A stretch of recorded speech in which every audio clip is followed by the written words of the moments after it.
Okay, everybody, this is Inside Story. I'm your host, Kristin Messegee, Enneagram 6. Today we are doing type 7. I have Lindsey Davis.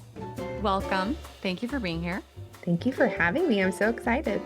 I'm just going to start by sort of doing some getting to know yous. People probably know you because you're in the Enneagram world. That's a terrifying idea and exciting and thrilling, but also terrifying. Yeah. It's true though. Isn't that weird? I also is. think it's weird, but here we are. Okay. So let's start with your Enneagram job. Yeah. You are part of the Fathoms crew. Mm-hmm. So I know there's a podcast. Yeah. You all Fathoms. do. What else do you do there in Fathoms land?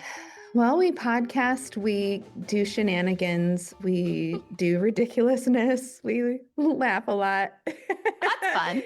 We sometimes talk about the Enneagram, but not that much. Really? Yeah.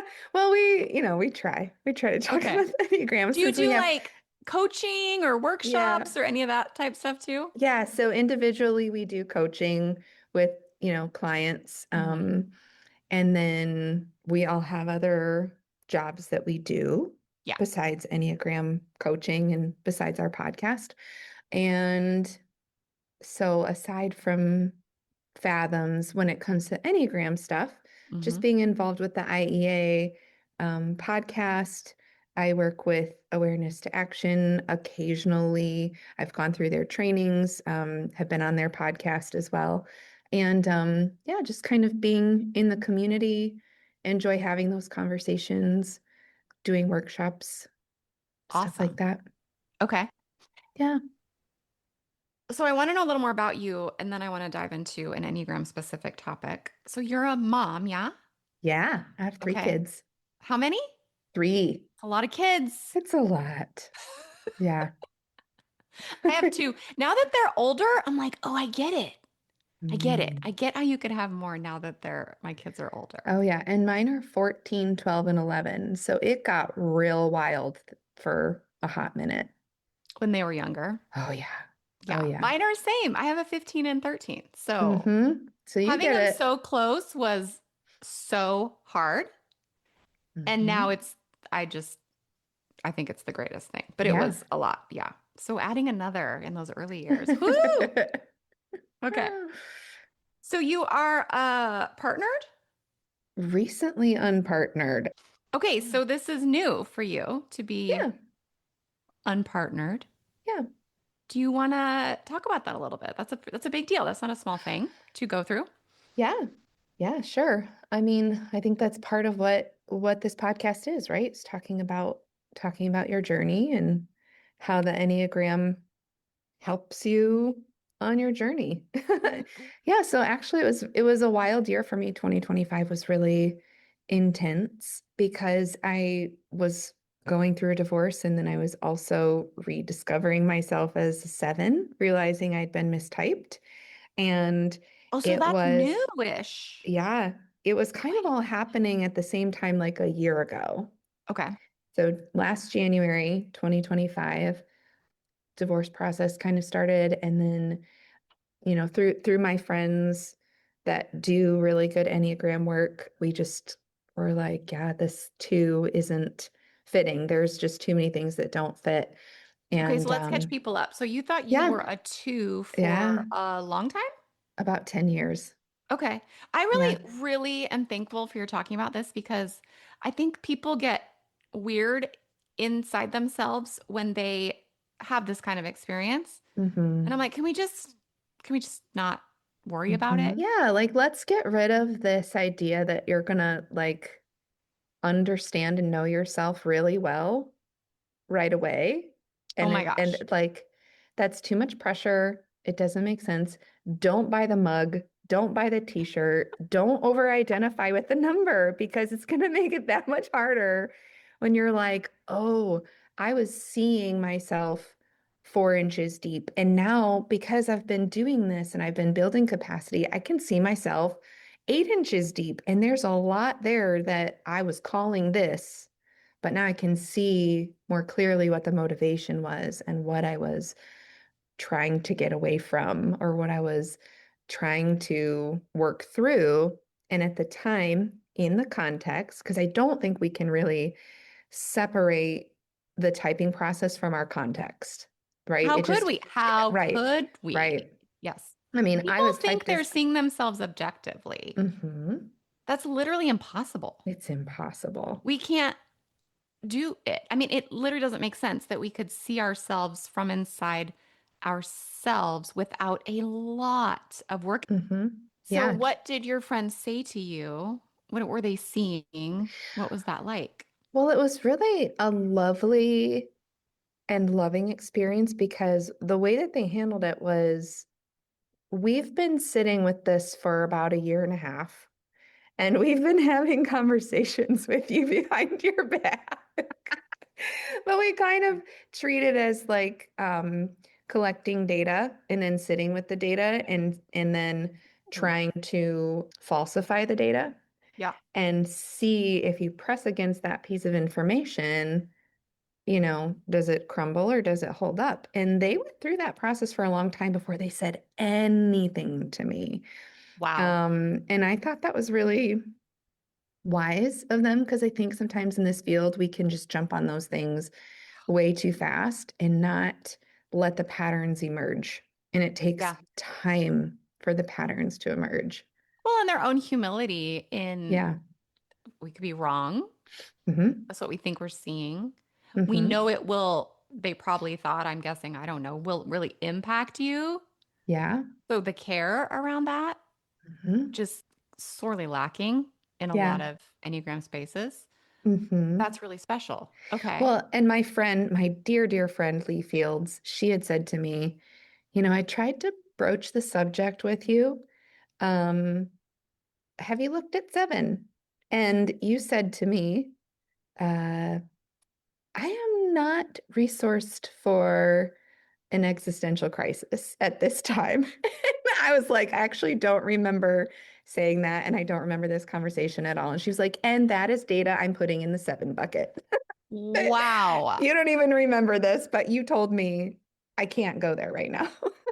That's a pretty great answer, I have to say, to Yeah. that. So it was Okay. a process. It was a long process. But then when my life started to kind of take a sharp turn, you know, they were like, we want you to be resourced.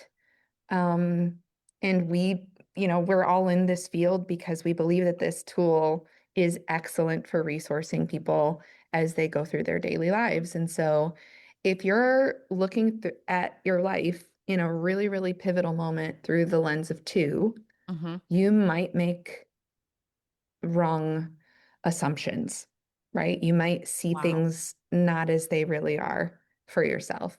And so I watched last year, I watched that unfold. And a lot of times I did think if I still thought I was a two, I might be skewing the data here, or I might be kind of maybe forcing myself into a box that didn't quite fit. And so I do Is there think that, any yeah. way, and this may be a no, this may be a no, but is there any way to have like kind of an example of that that isn't too, Oh, yeah, I think that let me see if I can think of a good one that feels good to say yeah, on the record. I think that twos and sevens both struggle with boundaries. yeah, Um, but noticing for me, this is a moment where I sense that I need to have a boundary. And if I'm looking at it through the lens of a two, I might be inclined to think that I'm struggling to have a boundary here because I don't want to risk losing connection, okay. right? Hmm. But when I'm looking through the lens of seven, I could see it's not actually connection that I'm scared of losing right now. I feel like there's a good, strong connection here. What's actually my fear is kind of that seven going to one of I'm going to look bad. People are going to Mm, think I'm a bad girl. totally. Ugh. And so it was, you know, less about grappling with connection and preserving connection or having boundaries around connection, and more about this inner story and inner narrative of you're bad and people are going to call you bad. And what if people think you're bad? And that was the work that I needed to do was what choices will I make when I know that I'm good?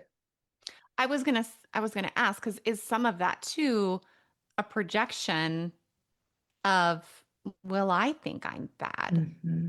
Mm-hmm. And your ability to do that bit of Mm-hmm. work seems really important. Terrifying. It was terrifying. I truly, I'm sure. Mm-hmm. Yeah. And I think too, another example is, like knowing the narrative around twos is often that they struggle to know what they want. Yeah. And I kind of fed into that because as a seven, sometimes I struggle to decide where to put my energy. But that's not Mm-hmm. the same thing as not knowing what I want. Right. I can get really clear about what I want. It's just a decision about I want to put my energy in so many directions, and I have choices to make that require me to say no to things that I want. But I Right. am not confused about what I want or about what I need. And so having that clarity Yeah. was really a guiding point for me last year. Does that So, answer your question? yeah, totally. Thank Awesome. you so much. I'm hearing you say that it was helpful to have a new, maybe more accurate lens Mm-hmm. as you were going forward. Like Yeah. you did see yourself in new Yeah. ways. Mm-hmm. Was okay, so twos and sevens both will use positivity Mm-hmm. in to solve problems. Mm-hmm. How do you see that changed now? Like the way that twos will do it versus the way that a seven will do it. Mm-hmm. It's a great question. It's funny that you're asking me this because earlier this week I was thinking about myself being in the positivity triad. And I was like, I think somebody actually said to me something about, well, you're so much more positive than me. And my thought inside of myself was, I don't think I actually am. Like, in my brain, if you were on the inside of my brain, I have a lot of negative thoughts. I have a lot of despairing, unhopeful, critical, negative thoughts. I think that it's possible that a difference for me between two and seven is that the the rate at which I'm able to reframe those things Mm, because it feels icky to me on the inside. It feels yucky. It's a downer. It's a vibe killer, you know? I want to be, I don't want anything to bring me down. And okay. so there's a frustration around negativity that pushes me into positivity. And I don't like being frustrated. I I just really think despise that's being frustrated. okay. We're gonna talk about that. Okay. But I think that distinction is really a good one because Mm, I don't experience twos as having that same thing. I think if hmm there's like an ability to connect and talk about something and get into something and it's really negative, like they're fine to hmm kind of go there and live there and even like just really let their emotions like Yeah. be in the space. And I don't think that about sevens as much, that Yeah. they're just like gonna let their emotions be all in the space between us. Yeah. Like something has to change for them. hmm So, do you agree with that, the way I'm saying it? Yeah. Well, and I'm also thinking about the actual emotions there because I had mentioned frustration and I'm wondering, I'm not sure I'm willing to put my feet down firmly on this, but I'm Totally. wondering if for twos, it's more of I'm having negative feelings because there's some resentment, right? Oh, Or like it's a relational I'm resentment and nodding vigorously. Yeah. friction. Yeah. Yeah. Yeah. And for me, it's not so much about our relationship as it is about I want us to have a good experience together, right? I'm less Oh, worried about like, are we, I do worry sometimes, like, are we good? Are we okay? Is our sure. relationship solid? Sure, everybody worries about that. But I think in Seven Land, it's more about like, I just want this to be a great experience for you. I want you to walk away from this with a great memory and a positive perception of me. And I want to feel the same way about you. And that's success to me. That is what makes me feel connected to you. And so I Oh, have to that's do, so interesting. yeah. And I've had to do a lot of work around this idea that like connection in relationships can happen when there's relational friction. And even telling myself, like, there is friction right now, but this is part of connection too, Well, you and know? from my perspective, it can even deepen the relationship, right? Hmm. Like if we've navigated something Yeah. challenging together, Yep. then there's, what would my 60 words be like? Then we've built something real. Then there's some reliability Trust. and some Yeah. trust and some solidity that, well, just that. Yeah. Yeah. Like I value those. But of course, in the middle of it, I'm not like, woohoo, Right. This is good so times. fun. Okay, so let's talk about frustration. But did you hear what I just said though, too? That is, I think I'm reframing even uh relational friction as a positive. You know what I'm saying? Like it's I'm just tempted to agree with you. It's probably why I didn't catch it. But I not hear that it's you. bad, but But isn't it important? I mean, there's also just a truthiness that I think yeah. kind of separate from type. And maybe Yeah. how can I be separate from my type? But Yeah. there is a truth in Yeah. relationships that can weather reality and Hmm. each other are stronger. I don't know. Maybe some Yeah. people would disagree, but I'm calling that a truth It's about a life. truth. I Okay. think you're right. I Yeah. agree. Like repair and why can't I think of rupture and repair? Like that cycle that so Yep. many of us I think are learning as adults is like, oh, that's actually what creates security. And those Hmm. of us who are moms, I think I know that's Hmm. something I'm learning. It's like, oh, it's actually not about never rupturing with my children, never That's doing it. anything wrong. It's that I know that I Yep. will repair with them. I will apologize for what's mine to own. Like, and they can trust that I'm Yep. not perfect, Yeah. I Yeah. guess. Just kidding. That, But yeah, they know that that I will builds, always come around. yeah, that's what builds security Right. in the difficult moments is I know that this isn't the end of our story together. Yeah. Yes, That's exactly. so, oh, I know. Okay. Okay. gosh. Okay. Wow. Good convo. Good to Okay, meet you, Lindsay.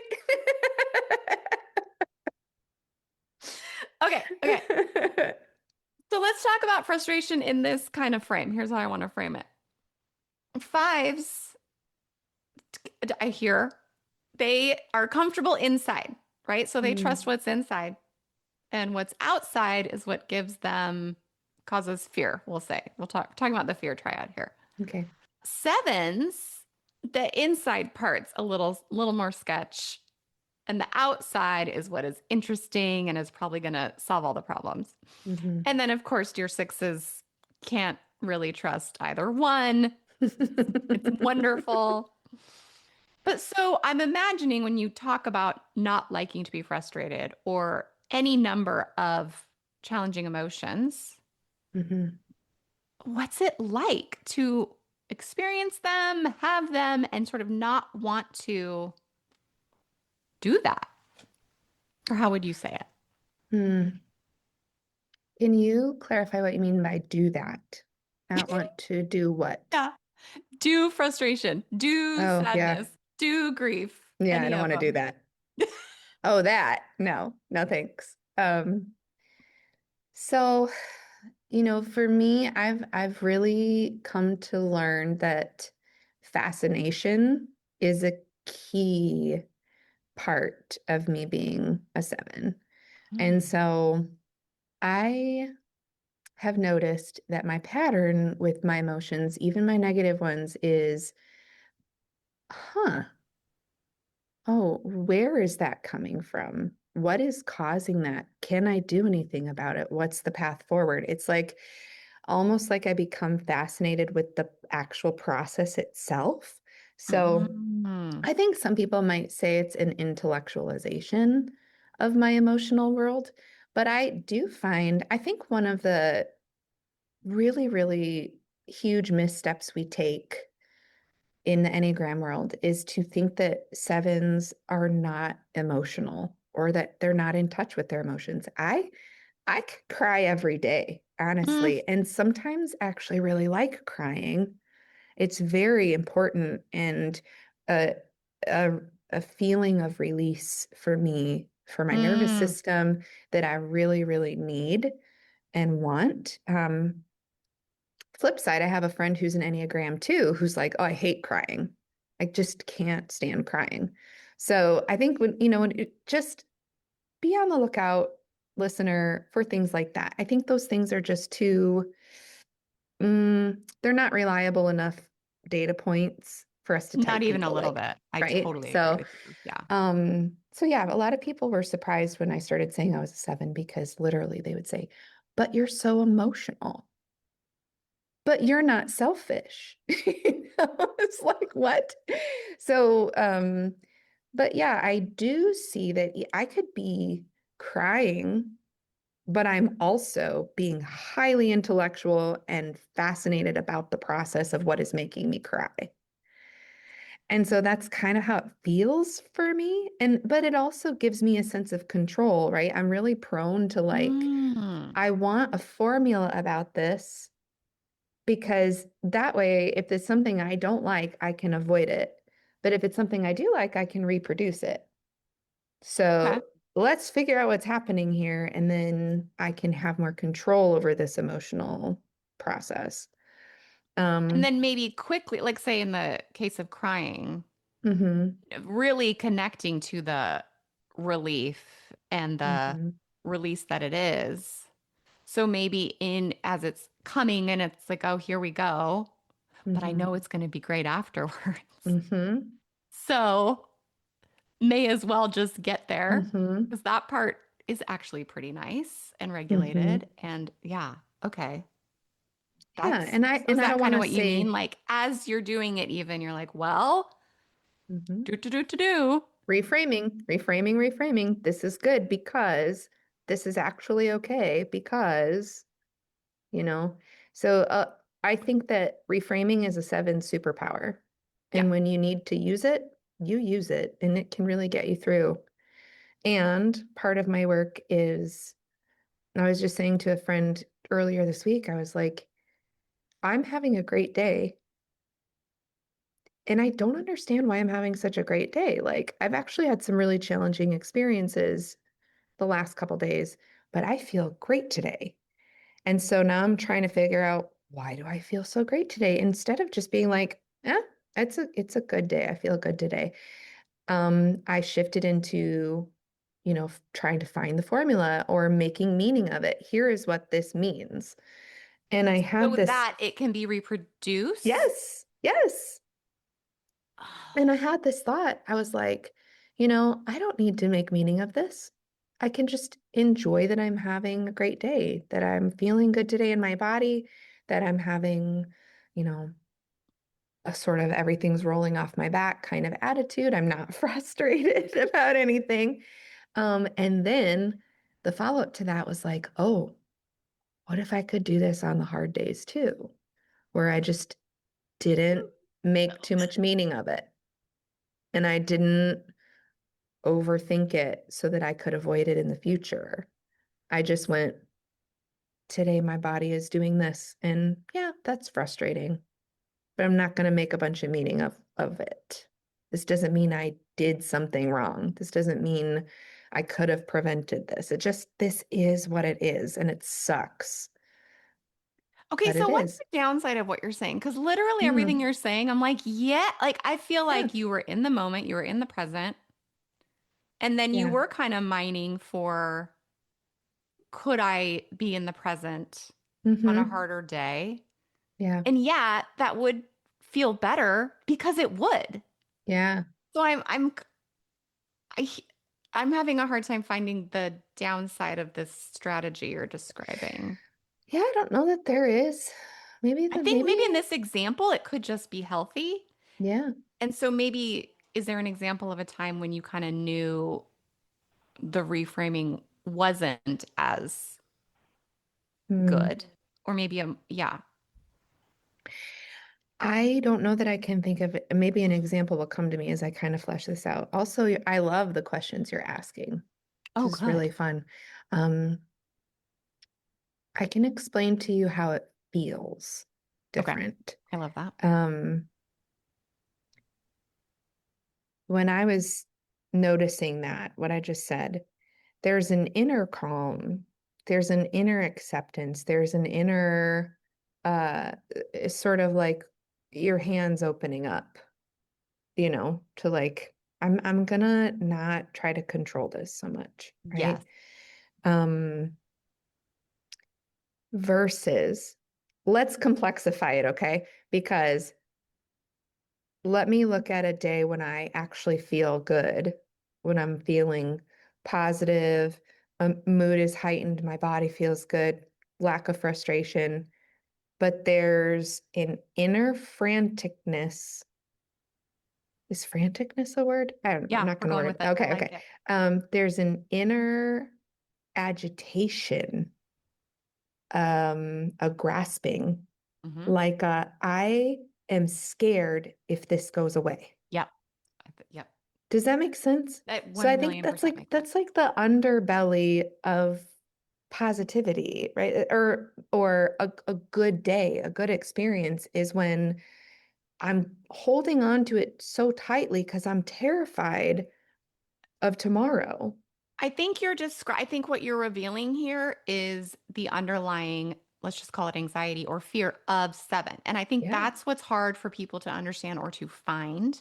So Hmm. I think that should go in a book because Hmm. it's very clear to me Yeah. what you You just want said. you want to write that book?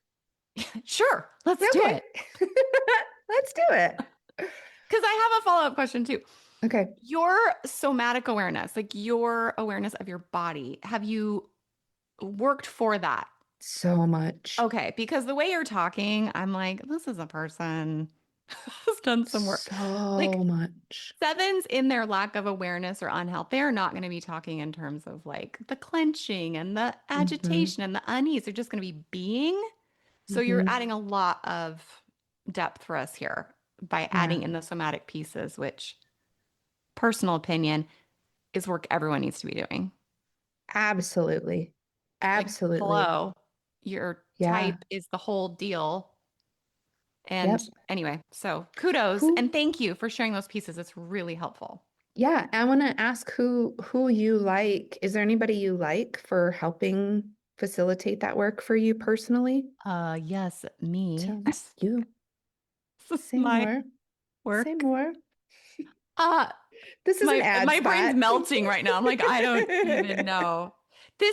I will just briefly say. So in the beginning, when I was trained as a life coach, it was all mindset. Mm, Feelings were given part of the story, but it was like, it was just so shallow, I will say. And pretty quickly in my real coaching life, I was like, what is happening? Like, what's not mm, working here? And it became very clear to me that it was this feelings piece. mm-hmm, So I feel like I've been on like a 5-year journey of like, oh, this all actually shifts internally. mm-hmm. And to understand our sensations in our bodies, how they're connected to our thinking, Yeah. how they inform our behavior. Mm-hmm. That's kind of like the deal. Yeah. So, how to do that, particularly with sixes, because obviously I work with sixes, it's been a lot of work. Mm-hmm. So, That to is. plug my new program, that's what we're doing is like really developing this internal relationship with ourself, which has to do with confronting our emotions because sixes just don't think they can handle them. So they Mm, just are popping out of them left and right, right? mm-hmm, Projecting them onto other people, trying to get validation for them. There's so much going on to avoid, mm-hmm. and yet center them, but they don't know that's happening. Yeah. So there's a blurb Yeah. on that. Yeah. So, listener, work with Kristin on your somatic awareness. It's No, and just so important. It is. And I didn't realize um, when I first started doing my training in the Enneagram field and getting certified, I was working with Claire Lowridge, um, and her program emphasizes the harmony triads and the three centers of intelligence. And so part of our certification was spending a lot of time reflecting on how is my body communicating? And it just so happened that at the time that I was going through this training, I was receiving some autoimmune diagnoses. Mm. And so my body was really loud. And it was so loud that it was like, you will listen to me Yeah. to the point that you can't go to work today because I need you to listen to me, you know? And I will just say, I think listening to my body has been part of what has healed my body because I'm not dealing with the same symptoms that I was dealing with a decade ago. And so just working with that and like kind of like you said with coaching, where you're like, it's all about mindset, right? Right.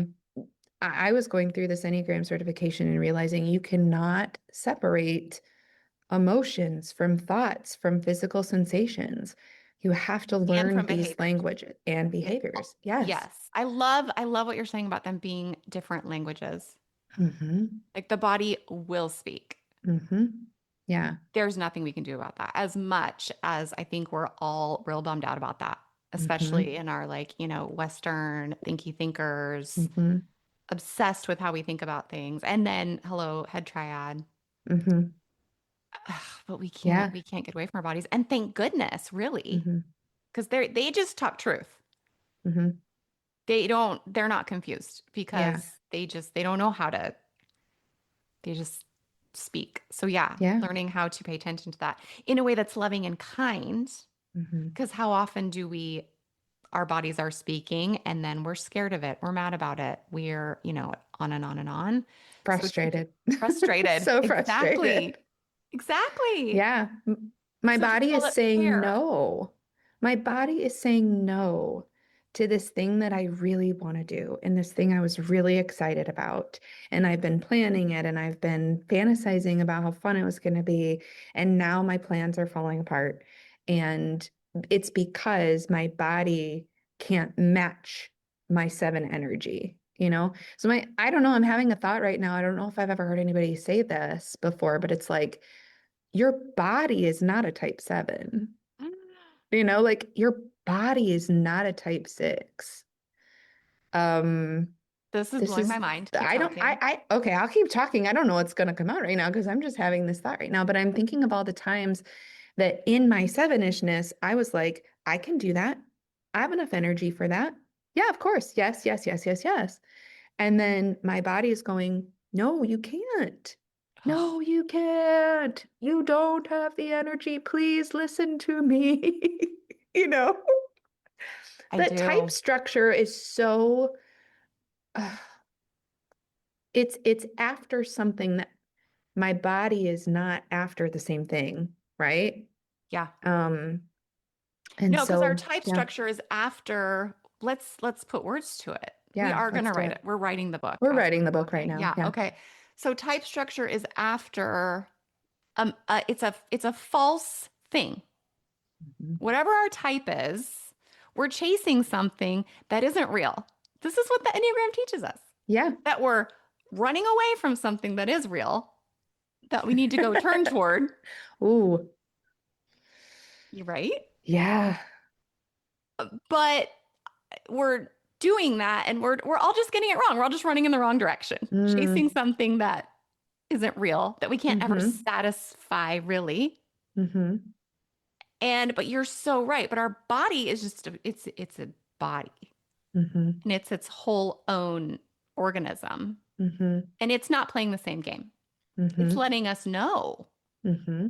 hey, that thing you're chasing, that's not actually good for us or Yeah. whatever. So it's Yeah. giving us information, but we're not taught in our culture to listen to that. We have to Right. choose that. Yeah. Yeah. And I was just having a conversation this week with my best friend, and she was like, I was saying, here is something that I'm presenting in a positive manner. I'm finding the positive spin on it. But there's something in my gut that is going, this feels icky to me. And she said to me, she's a 6.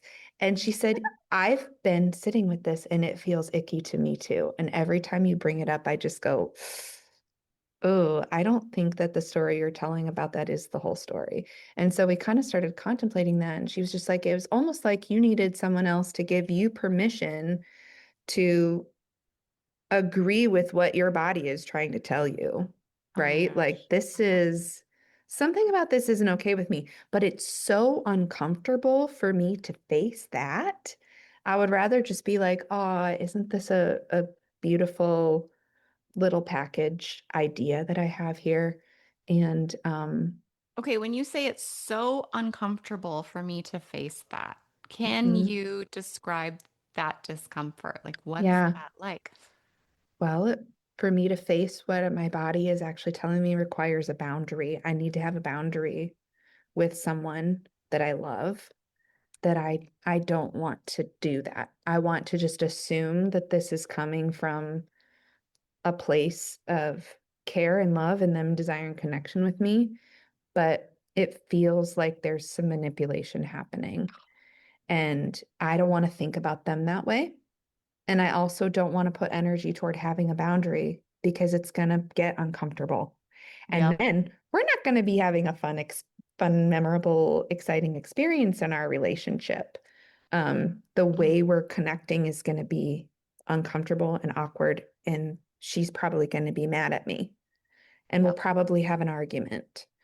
And I Hmm. want to avoid all of those things. And so I'm telling myself the story that allows me to run away from the discomfort when my body is going, if you do that, then you are potentially letting yourself be manipulated.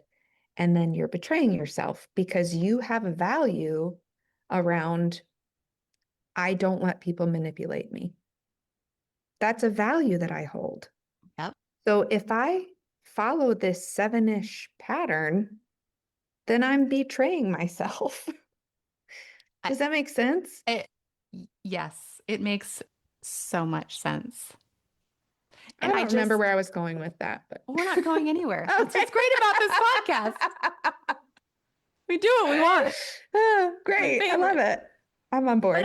I mean, oh, what you just described. So like for me and for sixes are always like, oh, I want to be more intuitive.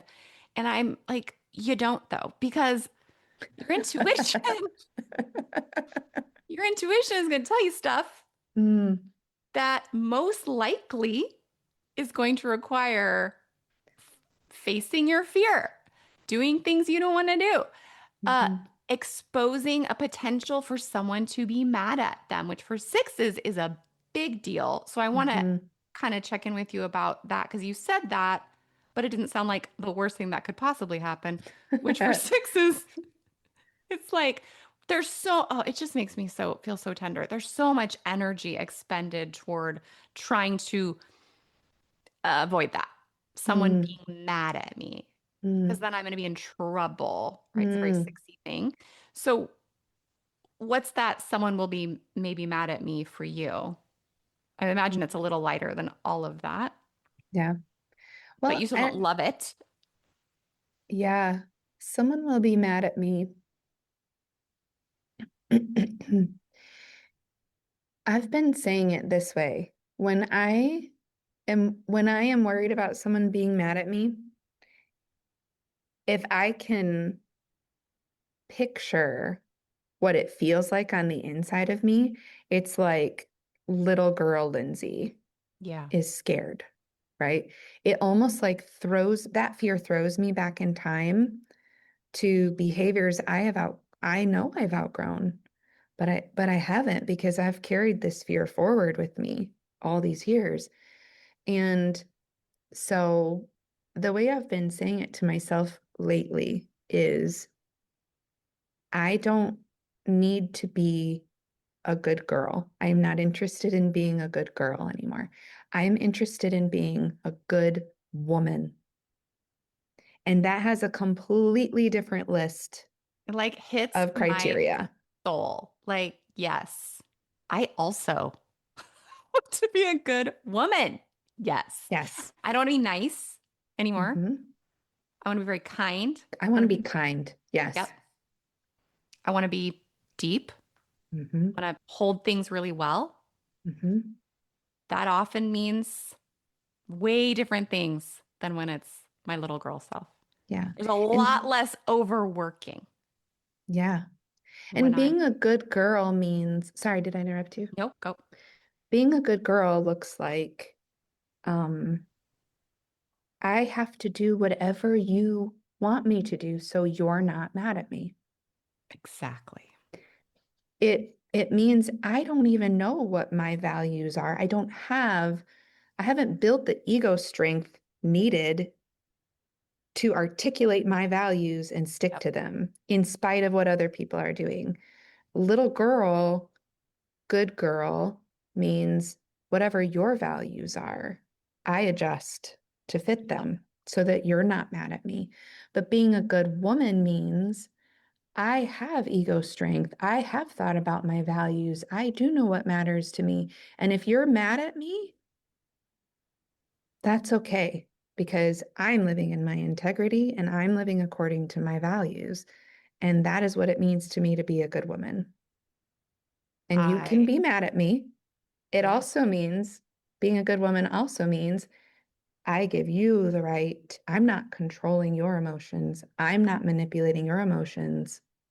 You have the right to have your emotions, even if that means you're mad at me. And I have the right to my emotions and that's, my values. there's a separateness, a Yeah. healthy separateness. Hmm. Okay, let's talk about anger Mm. because I think good women get Mm. angry sometimes, particularly when, like, I see anger oftentimes as a cover of fear, and that's Hmm. not what I'm talking about. There's just this like flash of anger that can come for me when I have learned that means, oh, I have a boundary there. Mm. Like, I believe our boundaries are in our bodies. Mm. We don't choose them. They're not things we think about. Mm. We they exist for Yeah. us. Again, our bodies speak them. And I think anger Yes. is really a good way to see, oh, I have a boundary about that. Mm. Now, what's unfortunate is that means generally I have to make some choices, which you have already talked about. Yeah. So that's a place where I really value that emotion and listen to it. Anyway, curious Yeah. your experience with anger and having to make peace with I can be angry sometimes. A lot of times it's just my reactivity and fear and sort of learning the difference. Hmm. Anyway, there's my little anger spiel. Yeah. Well, I don't know if you know this, but only eights, nines, and ones are allowed to be angry. Didn't know We that. we only get fear. Um, I say it jokingly, but I do really feel like anger sneaks up on me. Like Yeah. I'm just like, whoa, where did that come from? I'm gonna share Oh, this mine hits moment. me like a Mack truck. Okay, you're Oh, sneakier than that. Yeah. yeah. What does that feel like for you? Oh, that's okay. What does it feel? It's all right in my chest. It's just like this explosion of like, oh, it's a little lower too, but it's Mm, just very flashy. It's flash. mm. I've been noticing because anger was deeply suppressed, deeply suppressed. So I've been trying to let it come up, but it feels bad to me. And so it can be really overwhelming for my nervous system. So I have to kind of do it in doses, Okay. you know? How do you know Um, it's there at all? How do you know you've got well, some anger to?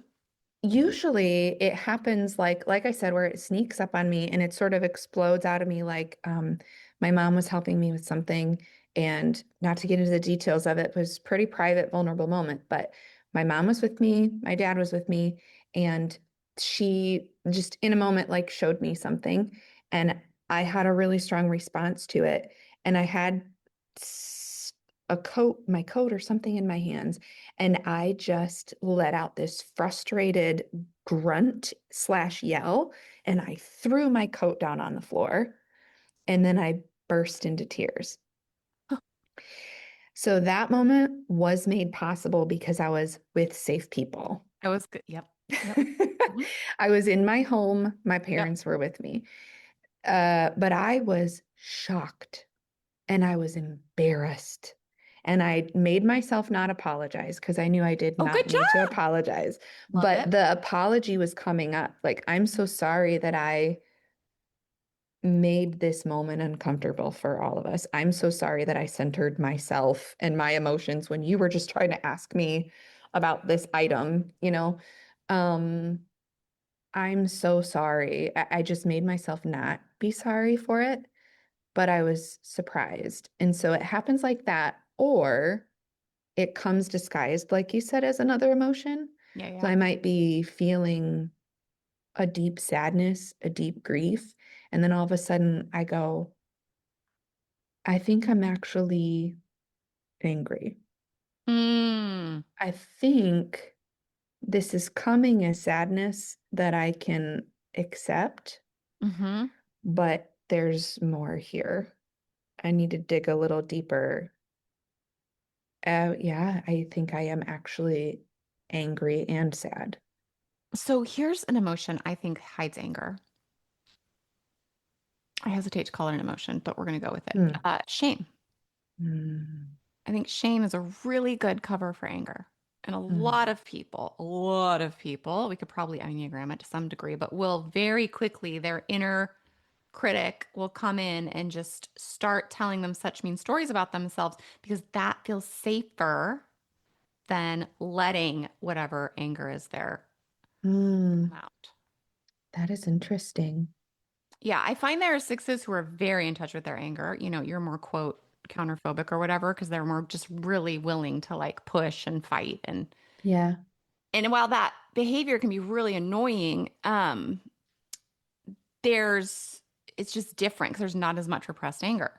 Mm-hmm. Whereas your more phobic sixes, I think, tend to have a lot of repressed anger and a lot more obvious shame. So I've started to see that Ooh, connection. I can't call that a fact, but this is my own. no. Well, Yeah. that's going in the book though. Yeah, yeah, yeah. That's totally going in the book. Totally. I kind of want to nerd out on that and hear you talk more about the shame Mhm. anger connection. So it's like, uh, s- let's say in a relationship, okay, there's a rough interaction, and the six will, instead of staying with it and kind of doing whatever healthy thing, they'll just retreat and start. So their boundary has been crossed. Like maybe someone Mm-hmm. talked to them in a way that doesn't work for them. But instead of knowing that, having connection to that as a boundary, which would piss one off, Mm, they just go internal and like, I shouldn't be that way. I shouldn't have mm, done that. I am da da da da da. And it just becomes this internal shamey spin. And so those are sixes I really try to help them like, let's find when you're angry. Let's find when you're irritated. Because they think it's so, this is what it is. For so many sixes, anger is so unsafe. oh They yeah. just whoosh it way down. Yeah. So it's like, I encourage them to start looking for it. Similar to how you're describing. It's like it's in there. Mm-hmm. You get irritated. Start with irritated, Yeah. right? Then maybe you could be what really frustrates you. But they're Mm-hmm. so quick to say, well, I shouldn't feel that way. Those are the thoughts that just, it's like it grabs it and shoves it down.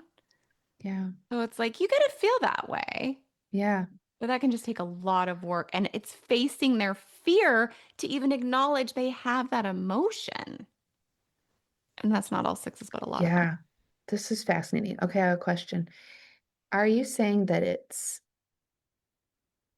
they feel angry and then they're ashamed that they feel angry? Yep. Or are you saying that that is what you're saying? Probably the other thing you're about to say is probably also accurate. So what? Okay, so I'll say it. Or are you saying, in addition to that, let's see, how do I want to phrase this? I feel like if I were to put myself in that role and speak as that person. I feel angry that I feel angry because I have a right to my anger, and it feels the shame piece is coming from outside me. And so it feels like an injustice. And so I'm angry that I'm being made to feel shame when I actually don't have anything to be ashamed of. Do you know what I'm saying? I think Okay. what you're saying is just correct, but that is not the internal experience. Okay. The other thing I want to say about this, because I think it's just so key, is projection for sixes, right, is all our disowned parts. So a lot of sixes have straight disowned that they can be aggressive. And so that's where you get a lot of this, right? It's like, well, I am not an aggressive person. So I'm more comfortable in like the sort of shamey, oh, I was wrong, blah, blah, blah. That's an aggressive person over there. Whereas other sixes, we've disowned weakness. So it's like, you know what I'm saying? So it's just which parts have been totally disowned. That's what gets primarily projected onto other people. Anyway, that's 6, not 7. I do this in this podcast. That's I love it. People are like, enough about type 6. My God. No, I love it. I love it. Yeah. Sixes are great. We're an interesting bunch. Okay. Anything else on anger for you? I really want to applaud your efforts to connect with it. I'm working on it. Anger feels off limits. It really does. I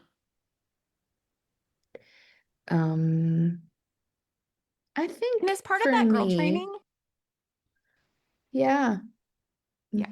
Yeah, I had a great conversation with Mandy Capehart, who's an 8. I haven't met her yet. Oh, you gotta meet her. She's awesome. But we did talk about culturally girls being conditioned out of anger. And yeah, it starts so young, and that's very sad. I think for me as an adult, what I need is more practical tools for what to do with my anger. What do I do? Because if you were to tell me, oh, if you feel angry, punch a pillow. Like, I don't know if I'm gonna actually do that. I don't think I don't also. So what do I need to do?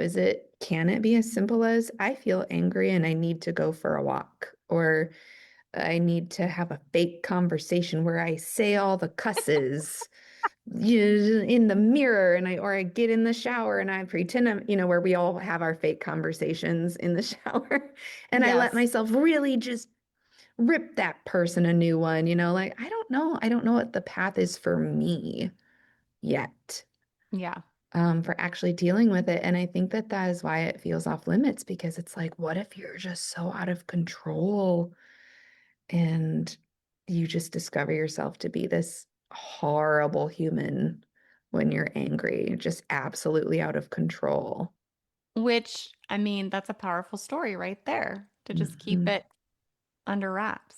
And also reveals the lack of self-trust, I think, in 7, right? It's like, well, I mean, you just said it so well. What if I let this thing that does exist inside me come out? Will I be a horrible... It's clearly kind of funny, maybe, when you say it out loud. Well, I am, when I say it out loud, I'm like, I'm really protecting my own self-perception here. Yes. I'm afraid to be ugly to myself. Yep. Exactly. And it shows that fear of the internal world, that it can't, quote, be trusted. Okay, that's good. That's good. That's going in the book. Gosh, I don't know what is happening here, but it's really good stuff. This is great therapy session, great coaching session. You can send me a bill. Having some great insights. Then I've got my like boring little list of questions. I'm like, wait, what? That's great. What's No, but I what's really am next? curious from a coaching standpoint, like just what what would you say to somebody like me if you were coaching them? And I'm Mm, like, I'm really scared that I'm gonna be if I let my whoa, this is the part where Lindsay cries.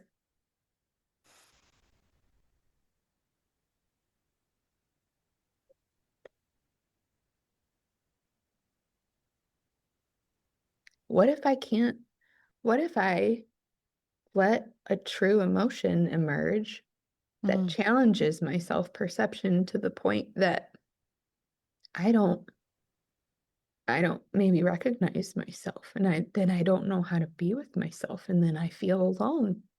And then mm, you know what I'm saying? Like I'm just mm-hmm, imagining that moment for myself and it does feel really scary of like you're not as patient as you thought you were. You're not as kind as you thought you were. You do have really awful thoughts about this person or really negative thoughts.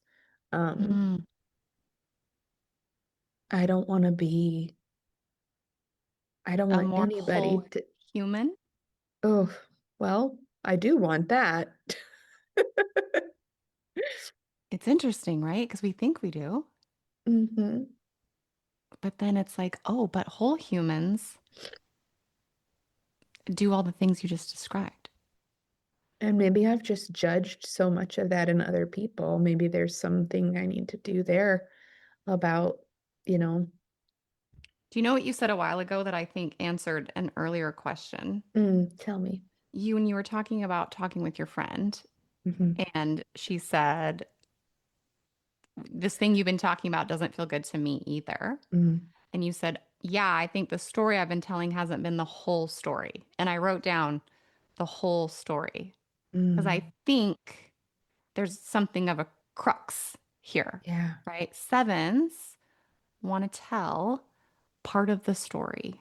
mm And it's an important part. I think this is what gets missed in the more, we could say, negative types or whatever. It's like this part that seven shows us and wants to tell is pretty freaking important, mm but it's not the whole story.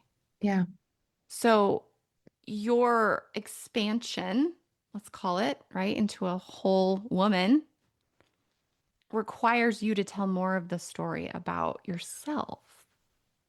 Oh,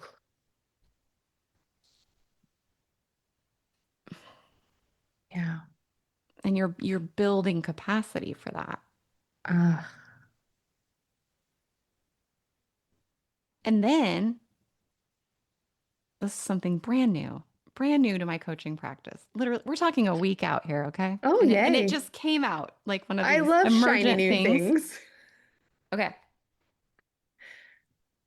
Okay. So then we start apologizing to ourselves for how Mm. we treat ourselves when our humanity occurs. So Mm. let's say you get angry and you have thoughts or whatever, and then you go at yourself in a weird way. You then say, okay, Kristin, I'm sorry for how I treated you when you had a human reaction.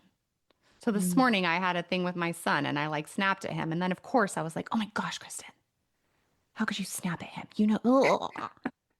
And I was like, wait, the new tool. Kristin, I'm sorry for how I treated you when you had a normal human reaction with your son. Mm. And it feels weird, but it really highlights how much we're just like stuffing parts of our human self hmm away. And the Enneagram is a perfect map of like, and these are the parts you're stuffing. These are the parts you can't be with. But as we expand our capacity to be with them, the self apology piece is real helpful. And I think that's where what you were saying about shame resonates with me Yeah. as well so much. Like, I'm sorry that I shamed you for your humanness. Yes.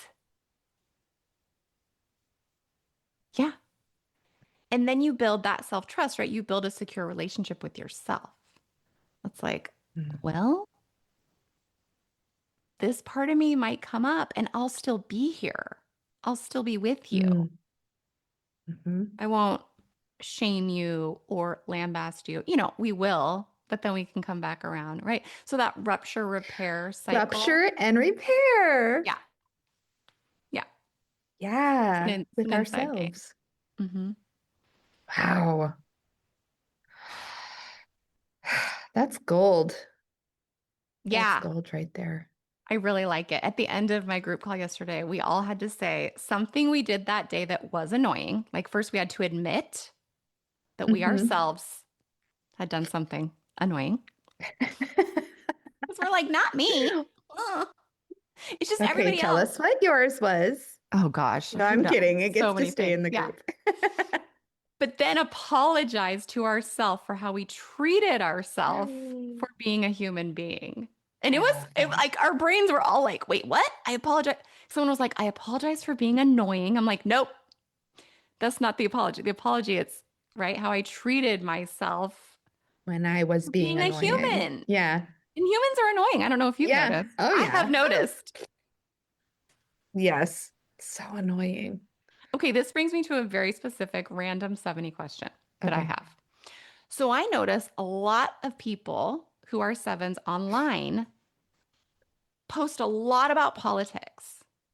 And to me, I'm like, this doesn't fit my image of seven because it's hard stuff. Yeah. So can you enlighten me on this? Well, it's funny because yeah, because you follow me on Instagram. Yeah. We've had some conversations on Instagram. So I'm really political on social media. But do you know, I'm not sending my friends in our private DMs that stuff. I'm sending them the stupid memes that were totally. And I thought that was funny. I was like, yeah, these, political posts or some of it currently, I don't even think it's political. It's just like this, guys, we're talking about being humans right now. It's like, you feel me. Anyway, but yeah, I thought that was really funny too. I was like, I'm not sending these things to people privately. So in your mind, they're just. It's like, I want to be a part of a kinder world. And I realize that there are mindsets and opinions that are in opposition to that. And so part of it feels like this is one of the only ways I feel like I can contribute to either getting better information out there, or combating false information, or sharing things that might get people to think deeper or engage their empathy, engage their compassion. It's like, this is how I would like to play a small role in being a part of the conversation. But it's hard for me to have those conversations one-on-one because they're tense. So it's like, if I can just be like, out there, I don't know what your reaction is when you see my post. Oh my God. Because I'm not with you when you see it. Or who might see it. Right. But when it's one-on-one, it's going to be lighter. I'm going to tread on those topics much lighter. And if a topic like that does come up one-on-one, I have a lot of anxiety. I don't actually have those conversations in a way that I feel like is very calm and measured. I'm like, I can feel my cheeks getting red, my ears getting hot.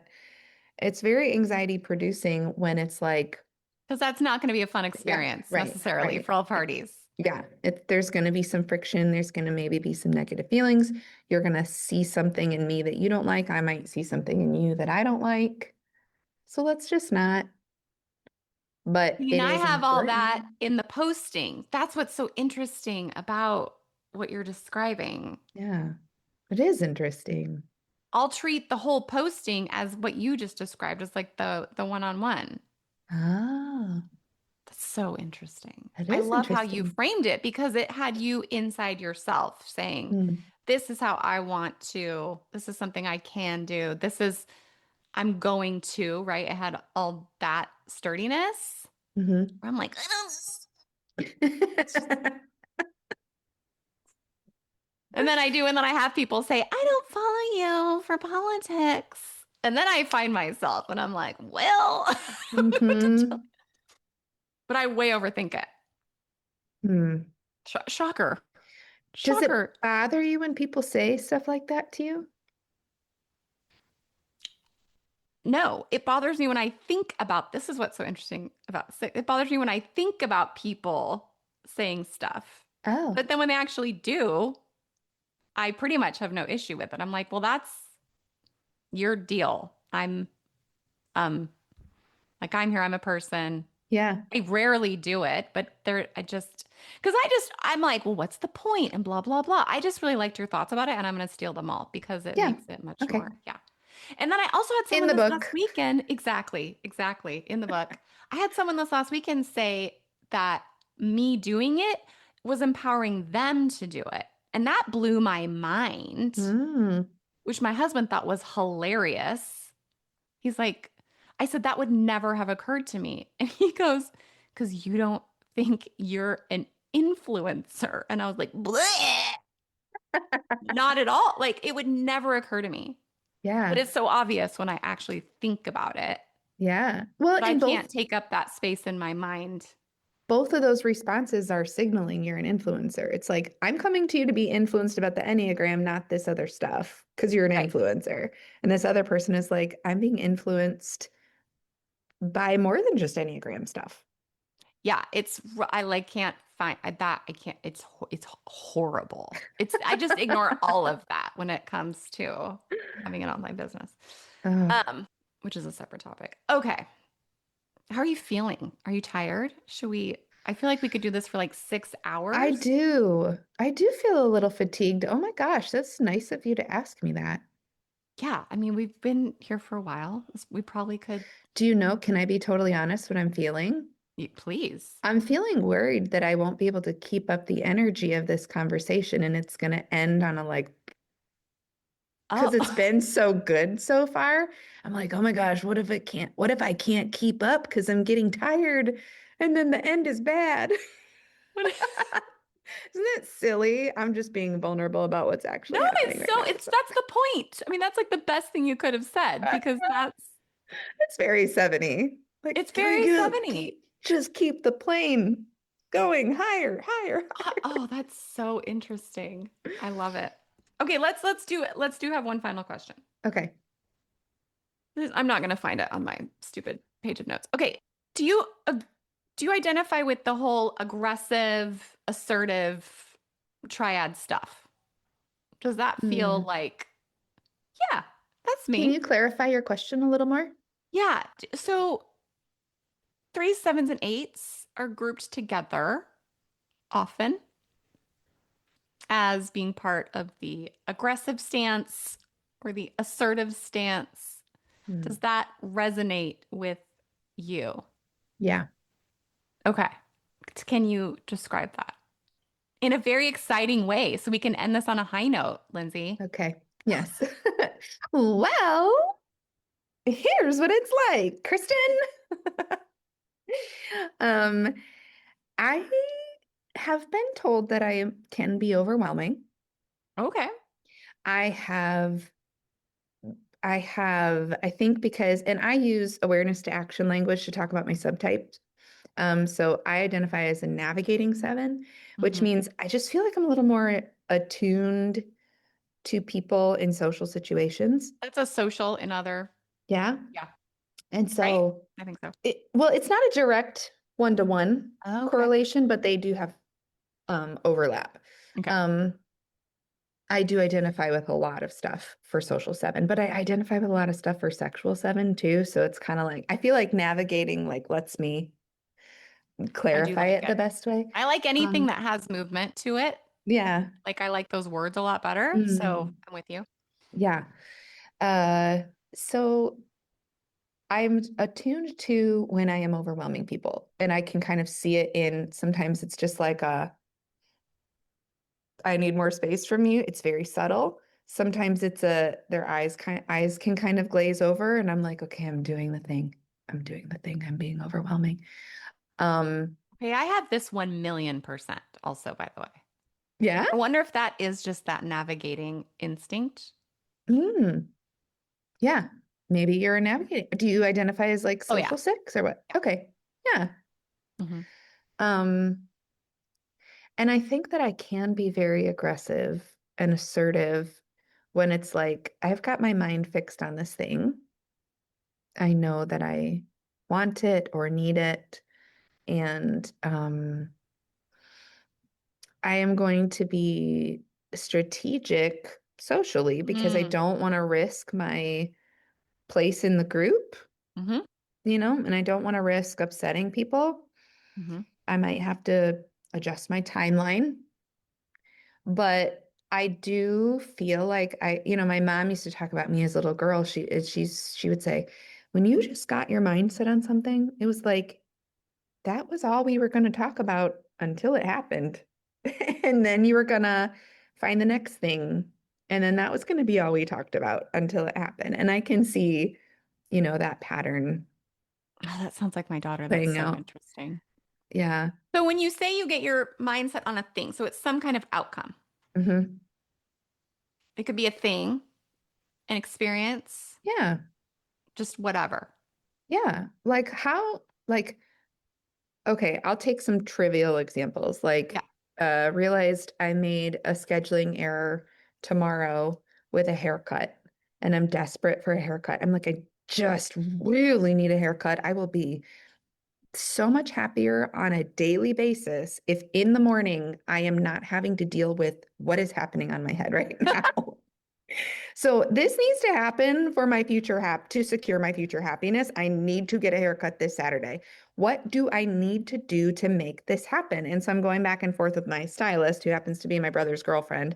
And I'm just like, okay, no pressure, but could we do this? Okay, but what about this? I will respect your no if you just can't make it work. But like, what about this? And so it's like I'm putting solutions out in a very assertive manner.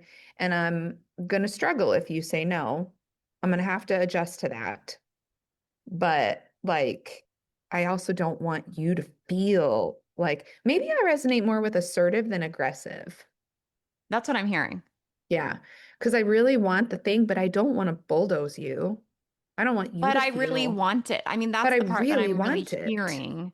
And your willingness to be in that, your Yeah. willingness to like I'm gonna keep driving it forward. Like what Right. you said, I'm gonna keep offering ways we can make this work. Yeah. Well, and today, Today's perfect example. I just had like 3 back-to-back obstacles. Yeah. And you said to me when I called you, you were like, I'm surprised you're still going for this. And I was like, no, I was really excited about this. It was awesome. But as long as you can adjust your timeline, I'm Yep. making this happen. I'm going to figure it out. See, and again, I feel like that's such a positive. It has served me well in a Yeah. lot of cases. Yeah. Especially with the social awareness. Not necessarily, because then you're not actually bulldozing. Mm-hmm. As opposed to maybe some other numbers. Yeah. That we won't talk about. 8. Okay. Okay, let's end it. This is amazing. Thank you so much. Yeah, this was fun. Yeah. Was that fun? It was so fun. It was a lot checked all of the things. boxes. I know, we really did. It was amazing. Okay. And that was our first time meeting, so that's exciting. It was. You never know how it's going to go the first time you meet someone, but this Hit is it off. Great. Yeah. We got a good thing. We got a good thing going here, girl. Well, next time people hear of us, we'll have a new book. Yes. So It's sign up amazing. Look for that. and schedule your coaching sessions with Kristin. She'll help you understand your body. And Lindsey. Oh my gosh. Next time. Okay, whatever. We have lots of other things to discuss, but not today. Thank you for doing this. I so appreciate it. You were an excellent example of type 7. Thank you. I got a gold star. Yay. You won Thanks, the day. Kristin. Bye, Lindsey. Bye.